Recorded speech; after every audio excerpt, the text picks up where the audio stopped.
government spokesperson should be the fact checker of the current administration. And William Ruto decided to replace Colonel Oguna with Isaac Mwaura. And the move to pick Isaac Mwaura was seen as a strategy to try to achieve some key objectives. And I remember, as me myself in the Bold podcast, I pointed out that messaging on the government side, there were really some inconsistencies and something needed to be done. But then,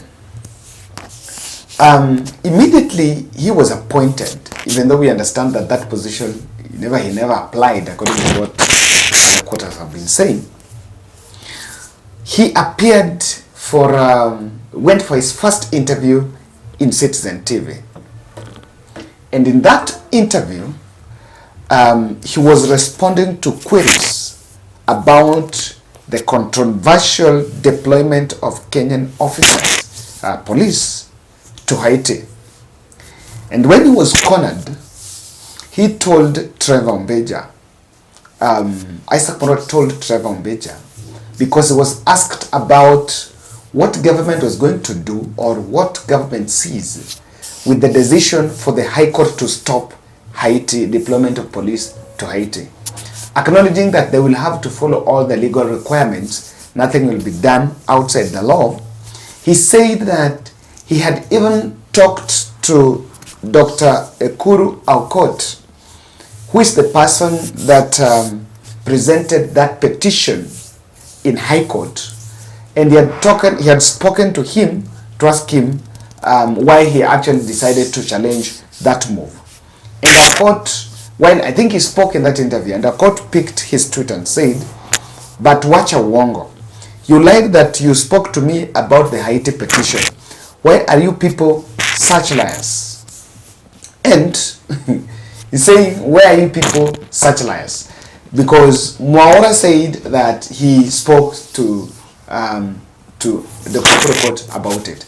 And of course, the issue of lying, the issue of being liars, is something that I did really believe. I really think that the new office holder needed to be very sensitive about, because it is in public domain that William Ruto talked his way to presidency through unrealistic pledges that just within the first few days in office, they are really confirmed as lies. That is one thing that we cannot run away from. So even the new office holder who was going to speak on behalf of government, one of his first objectives was to make sure that he is very concrete and solid and instills the confidence of the public that the administration is not just a jungle of liars. Now, this issue of Haiti has been very contentious. And I think I read somewhere that even one of the reasons why Alfred Mutua was actually ejected from the Foreign Affairs Ministry was because of a mishap in communication about this Haiti. Now, the customary practice is that whenever there is such high-profile matter, it is supposed to be addressed by the president. So even if the ministry is supposed to produce two communications, there should be one for the president on how, and then it's sent to the presidential team. The presidency will go about it, sieve it, the tone, and edit it in what they want the president to tell the country, or the angle the president wants to take, and then there will be that which will remain the ministry. So I understand, but by the time Alfred Mutua was channeling press releases, releasing the documents to the press, there was a challenge, because many actually felt like he was not giving the right position in terms of what it will be done or was going to be sent, despite the fact that he did not have full information, but was giving a lot of unverified statements about Haiti. So it is believed that it's one of the reasons why even Alfred Mutua was removed from that foreign affairs. But I do believe, I don't even think what William Ruto was thinking, because what he needed to do was just to shift. The best place that Alfred Mutua needed to be is where you have appointed Mwaura. You needed to take Alfred Mutua to be the government spokesperson. That's his space anyway. He's a journalist and that is his space. You will even give this tourism, you will even give Mwaura if you'd want, if I was the president. But of course, I believe other considerations were there. So, when Isaac Mwaura comes and makes the first mistake about Haiti, it's some red flag. Now, I want to believe that there are some two reasons why Isaac Mwaura was picked. Not why the office of the spokesperson needed to be filled very fast. The two reasons was there was a need to bring some hygiene in explaining government policies. Government policies were wrapped in a lot of propaganda. You never understand, like to date, people still don't know. When President said mambo ni matatu, was it talking from a policy point of view? Or was he just issuing a political statement? I've been asking about it because I saw now the latest development about the mambo ni matatu is that you're not going to be allowed to use it because it is copyrighted. So, you know, like after that speech, if you could have a government spokesperson, he will come back, you know, if the president is making those statements on top of cars, he will come back from Nairobi and issue a statement saying what the president means by mambo ni matatu. You know, because I want to know that to some extent it was being abused. So everything and every policy that Kenya Kwanza was churning out, it was just being packaged as a propaganda.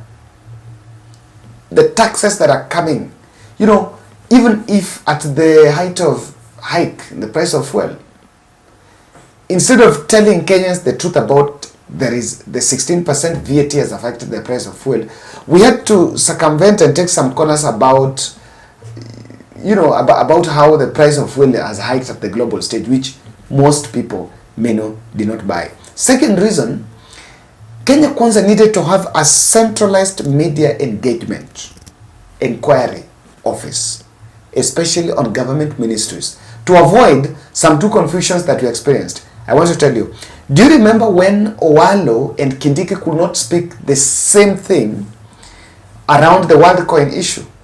Because Kindiki was saying they have a problem with security, the security protocols or something, and the Owalo, who is in charge of ICT, was actually telling the country that there is no problem because the World Coin met all the requirements, all the legal requirements to be registered. And there was like bit confusion. What exactly is it? Government did not have a strong one position. So if we had this office, we would not have gotten to that. Now, another one is Nahumisha and Kindiki.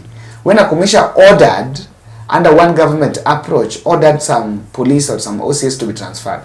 And of course, those are some of the things that we are talking about, so that everything is coordinated from the same ministry. However, it is indeed very embarrassing for the government spokesperson to start from with unverified statements, because I do not really doubt the competence of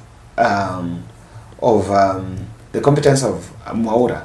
The little I know about him is being student leader, so of course he was a spokesperson by then. Then he's also a member of parliament, nominated member of parliament, even though at one point he was very vulgar when they were to attack Uhuru Kenyatta. Then I've been seeing him ranting in Radio Jambo, defending Kenya Kwanza. Of course, trying to defend Kenya Kwanza. Probably that's one of the reasons why William Ruto has picked him. To also, you never know. So those who are the person who's going to replace Mwaura might also have to work hard, maybe if he's going to be picked from there. But to start with lies is first shows that he doesn't fit the bill. Because the reason why he was brought here is to make sure that Kenyans, we do not see Kenya Kwanza as liars. But just from the word go, we are seeing liars. Now, what does this show? This blunder show? That Isaac Mwaura is more oriented on political campaigns. You know, it's in politics and campaigns that people just lie. You know, politicians just lie in the podium. I've spoken to president and the president has sent me this, and maybe after he did not even call the president.